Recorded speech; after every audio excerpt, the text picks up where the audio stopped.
So okay mga paps, may konti lang akong i-share sa inyo. So ito yung dating ko, in-upload ko na merong engine sludge. Ngayon ganito, yung unang baklas ko, ang nakakita ko, baka yung knocking sound, ang inisip ko, tawag dito, top overhaul lang, yan. Wala kasi akong gamit. So, yung kinausap namin mekaniko may gamit, tinignan namin to, yan. Chinek ko rin to, walang tama. All goods naman to, yan, all goods yan. Saka yung camshaft niya, okay naman, wala namang problema. Ngayon, binaba namin to. Ang sabi sa amin, yung tunog na nanggagaling sa makina, yung knocking sound, hindi nanggagaling dito sa cylinder head, sa taas. Pero, pag pinaandar mo, maririnig mo yung tunog dito. Ngayon, nung binaba namin to, makikita nyo, yung kulay ng langis, iba. Yan.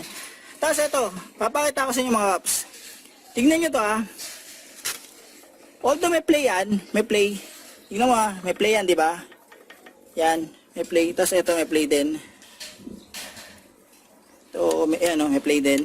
Ito, tignan nyo yung play nito mga kaps. Ito, tignan nyo yung gagawin ko Yan. Ano ko yan.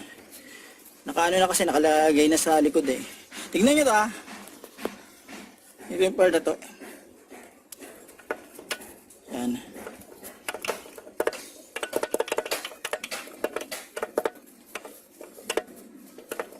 Narinig nyo?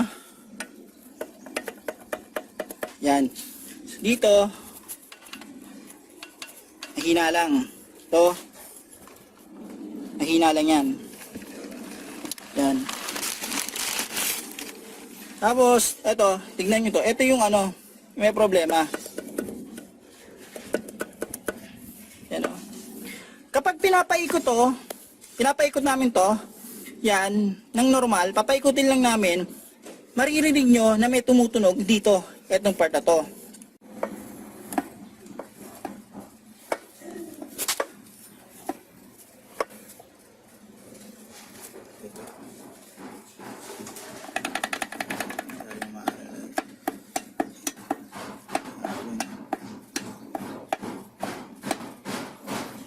Ngayon, ang problema dito, yung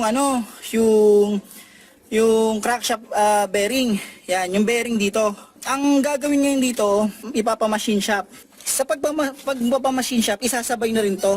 Yan, yung sa head. Yan, yung cylinder head. So, ito yung problema ng knocking sound niya mga paps. So, ito, ang dahilan nito, kung bakit nagkaroon ng knocking sound, tawag dito, hindi nasusunod yung proper interval ng change oil, tapos iba-iba ng viscosity. So, kaya nangyari yan. So, ito, yan. So, may problema na rito sa sa bearing niya sa loob. Okay? So, ganun lang mga paps. Shinare ko lang to para in case na na magkaroon kayo ng same na problema tulad nito, meron tayong idea kung ano yung posibleng may sira. Okay? So, hanggang doon lang mga paps.